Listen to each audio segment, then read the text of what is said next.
Bonjour Françoise, Bonjour Philippe. comment vas-tu? Eh bien, ma foi, très bien. Bon, alors on se retrouve aujourd'hui puisque nous avons décidé de faire des petites séries de podcasts. Et moi, j'avais vraiment une question que je voulais te poser par rapport aux séances d'hypnose. Je voudrais savoir si je fais une séance d'hypnose et que je viens te voir, par exemple, et que tu m'accompagnes. C'est une question que je me pose souvent parce que, tu sais, j'ai vu Mesmer à la télé avec ses spectacles où tu as des gens qui se roulent par terre, qui font n'importe quoi. Et je me dis, mais moi, si je vais voir un hypnothérapeute qui va m'accompagner, est-ce qu'il peut faire ce qu'il veut de moi? Est-ce que je vais complètement perdre le contrôle de là où je suis? Parce que du coup, ça me dit que ça pourrait être dangereux. En plus, il y a eu l'affaire Gérard Miller. Bon, on va pas revenir dessus, mais finalement, comment tu peux, toi, me dire ce qui se passe finalement quand on est en séance d'hypnose, en fait? Alors, déjà, il faut savoir que l'hypnose thérapeutique est moins extraordinaire à certains niveaux que l'hypnose de spectacle, parce que c'est son but. L'hypnose de spectacle, il faut que ça soit spectaculaire. Donc, déjà, il faut savoir qu'ils ont tendance à sélectionner un certain public qui va être particulièrement facile à hypnotiser. Et ils vont utiliser des outils que nous, on n'utilisera pas, notamment le fait de faire basculer quelqu'un vers l'avant. En cabinet, normalement, on ne l'utilise jamais parce que c'est assez violent pour la personne. Et que même si ça a un côté spectaculaire, c'est surtout pour le spectateur, mais moins pour la personne qui le vit, parce que ce n'est pas très agréable. Donc, c'est ce qu'on appelle en fait des ruptures de pattern et qui peuvent faire des espèces d'états assez inconfortables. Donc, nous, voilà, moi, j'utilise plutôt l'hypnose ericksonienne, mais dans l'hypnose en général, on va mettre quelque chose d'un peu doux pour que la personne puisse rentrer à son rythme. Dans les niveaux de conscience modifiés, le niveau de conscience modifié, c'est un état naturel. Donc, tout le monde y arrive. C'est-à-dire, par exemple, je ne sais pas, est-ce que tu aimes les feux de cheminée? Oui. Est-ce que ça t'est déjà arrivé de rester un peu quelques minutes devant le feu de cheminée, d'entendre le crépitement, de regarder les flammes danser, de sentir la chaleur, et puis d'avoir l'impression que voilà, tout autour, c'est un peu comme s'il y avait une bulle, quelque chose qui te mette un peu dans un état second, puis quelqu'un te dit mais ça fait 3 fois que je t'appelle, t'as pas entendu? Effectivement. Oui, c'est un peu comme être dans la lune, en fait. Hein. Ce qu'on disait C'est quand ça. on était enfant, tu es dans la lune. Bah oui, c'est ça un peu. C'est ça. Et donc, cet état de conscience modifié, c'est donc un état naturel. Donc, l'avantage, c'est que tout le monde peut y accéder. Alors, évidemment, dans cet état modifié de conscience, il y en a plein. C'est-à-dire, il y a très proche de la veille, hein, c'est celui qu'on va utiliser pour la prise de parole en public ou pour passer des examens. Et il y en a très profond. Il y a même ce qu'on appelle le sommeil hypnotique. Il y a même des gens qui ronflent. Mais tous ces états-là sont des états progressifs. Pour certains, pour d'autres, ça va être plus rapide selon en fait leur capacité et leur aisance à rentrer dedans. Pour qu'il y ait une relation, je dirais vraiment de séance d'hypnose, il faut qu'il y ait une relation de confiance déjà. Donc ça veut dire que dans l'idée, le professionnel va demander l'autorisation à la personne. C'est-à-dire, est-ce que tu es d'accord pour rentrer dans cet état d'hypnose? Déjà, pour que la personne soit en accord avec ça. Et l'idée aussi, c'est que ce n'est pas la personne qui s'adapte à moi, c'est moi qui m'adapte à elle. Pourquoi? Parce que c'est quelque chose qui est vraiment dans le respect. Pourquoi faire une séance d'hypnose? Parce que j'ai besoin d'informations que l'inconscient de la personne va me donner pour pouvoir l'accompagner. Mais je n'ai pas la science infuse de savoir exactement ce qui se passe. C'est-à-dire que même avec l'expérience, même avec la connaissance, il y a quelque chose qui fait que j'ai besoin d'aller vérifier que l'inconscient est prêt, qu'il est d'accord avec ça et qu'il va pouvoir être aidant. Donc, ça va être quelque chose de progressif. Comment ça se passe? Je vais parler quasiment tout le temps.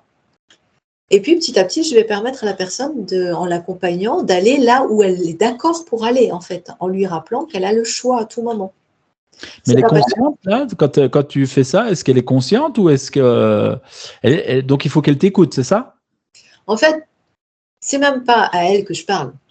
Peut-être c'est pas à elle que je parle. Ça peut faire bizarre de dire ça, mais il y a deux parties, c'est-à-dire il y a le conscient et l'inconscient.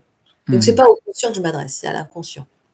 Donc là, toute la partie, en fait, une hypnose, c'est des séquences. Donc la première partie, c'est ce qu'on appelle l'induction, c'est ce qui va permettre à la personne de rentrer dans un état d'hypnose. Donc là, je vais parler tout le temps avec des techniques différentes qui peuvent être de la confusion, des choses comme ça, qui vont permettre à la personne petit à petit de lâcher progressivement le conscient, même si le conscient peut rester là, parce que quelque part, il y a des gens qui vont rester dans le conscient parce que c'est plus sécurisant pour eux, mais l'inconscient sera quand même là. Pourquoi? Parce que l'inconscient est tout le temps là, sauf qu'on n'en est pas conscient sur ce coup-là, justement. Donc, c'est devenir conscient que notre inconscient l'est, et permettre comme ça de pouvoir utiliser son inconscient pour pouvoir développer, installer des ressources ou se mettre des objectifs et avoir l'aide et le soutien de son inconscient, puisque les capacités inconscientes sont beaucoup plus puissantes que les capacités conscientes habituelles. Donc, toute cette partie d'induction, ça va être des techniques de parole pour permettre à la personne. Donc là, elle est plus ou moins consciente. Il y a des gens qui s'endorment, il y a des gens qui sont très à l'écoute et très à l'éveil. Ce n'est pas de la relaxation. Donc, on peut faire de l'hypnose debout. Souvent, la conséquence positive, c'est que la personne se détend, mais ce n'est pas toujours le cas. Donc, c'est laisser un peu le processus se faire. Après, la deuxième partie, ça va être effectivement, une fois qu'on a fait les inductions, renforcement, approfondissement, etc., on a le traitement. Donc, c'est là où la personne va être là où elle peut aller, au plus profond qu'on peut l'accompagner, selon ce qu'on traite aussi. C'est-à-dire que parfois, on va aller chercher le plus profond parce qu'on va aborder des sujets délicats et qui peuvent être douloureux. Donc, pour qu'elle soit dans quelque chose de confortable, on va la mettre dans quelque chose de très profond. Si on va travailler un changement de comportement, des choses comme ça, on a moins besoin d'aller profondément. Mais parfois, la personne va y aller naturellement parce que c'est plus confortable pour elle. Donc, c'est vraiment à nous de nous adapter. Il y a la partie de traitement où là, effectivement, on va nettoyer, on va installer, on va trier, on va faire le nécessaire. Et puis après, il y a la sortie de transe. Et parfois avec une programmation future du changement, etc., etc. Donc, une séance, ça peut aller de 20 minutes à 40, ça dépend un peu des gens. Et ça dépend comment ils vivent les choses. Et puis, ce dont ils vont se souvenir. Alors, parfois, en sortant, ils se souviennent de tout et 10 minutes après, c'est terminé. Parfois, ils se souviennent de tout et ils vont tout garder. Parfois, en sortant, ils se souviennent de rien. C'est quoi la différence? Il y a parfois quelque chose que nous, en tant que thérapeute, on va induire. Pourquoi? Parce que justement, quand on est allé nettoyer des choses particulièrement douloureuses, ce n'est pas l'intérêt que la personne, par exemple, elle a revécu, elle a un problème comportemental, elle a revécu un traumatisme. On ne va pas lui demander de s'en souvenir forcément si ça ne sert à rien. Donc après, il y a ce qu'on appelle l'écologie de la personne, c'est-à-dire qu'elle va le garder si c'est important, mais aussi pouvoir s'en libérer si ce n'est pas important, parce que ça a été nettoyé. C'est un peu comme, voilà, vous vous êtes coupé, vous vous êtes désinfecté, on n'a pas besoin de garder la plaie ouverte alors que ça a été nettoyé. Ça peut très bien cicatriser. Et après, il y a parfois dans la cicatrice un petit trait fin, tout blanc, signe qu'il y a eu une blessure avant, et parfois il n'y a rien. Parce que ça a complètement disparu. L'hypnose, c'est un peu pareil à la fin d'une hypnose. Parfois, ça a complètement disparu et la personne ne va pas se souvenir parce que c'est plus écologique pour elle, c'est plus équilibrant. Et parfois, elle se souviendra tout. Pourquoi? Parce qu'il y a un besoin qu'elle fasse quelque chose, par exemple. Qu'elle soit vigilante à quelque chose qu'elle doit changer ou qu'elle soit vigilante à quelque chose qu'on lui a apporté. Donc, tout ce qui est intéressant dans l'hypnose aussi, c'est que ce n'est pas nous qui décidons. Nous n'avons pas de pouvoir. Je dirais l'un des sujets les plus importants dans mon parcours et dans ma formation de thérapeute, c'est attention au pouvoir. Dans le thérapeute, on peut avoir un pouvoir, et c'est là le danger. C'est d'être vraiment dans le respect de la personne. Pourquoi? Déjà, parce qu'on n'a absolument aucun pouvoir, c'est juste l'ego qui parle. Et que l'idée, c'est que la personne sait comment guérir tout le temps, comme le corps sait comment guérir. Hein, c'est pour ça que quand on se coupe légèrement, il va faire tout le nécessaire tout seul. On a besoin de lui dire, tu vas mettre des globules blancs, des machins, etc., pour pouvoir faire un processus de guérison. Il sait ce qu'il a à faire. Et à l'intérieur de nous, on a toutes ces capacités.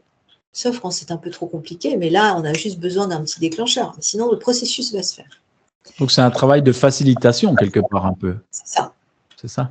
C'est ça. C'est un travail de soutien. Oui. Pour rappeler à la personne qu'elle peut se rappeler qu'elle peut se souvenir véritablement qu'elle a en elle la capacité de pouvoir guérir. Très bien. Eh ben, merci Françoise pour cette belle explication qui va peut-être rassurer certains auditeurs qui se posaient la question de savoir comment ça se passe. Je te remercie pour cet éclaircissement et je te souhaite une très belle journée et à très bientôt pour un autre podcast. À très bientôt et merci beaucoup de ta confiance, Philippe. À très bientôt. Bonne journée. À bientôt, bonne journée.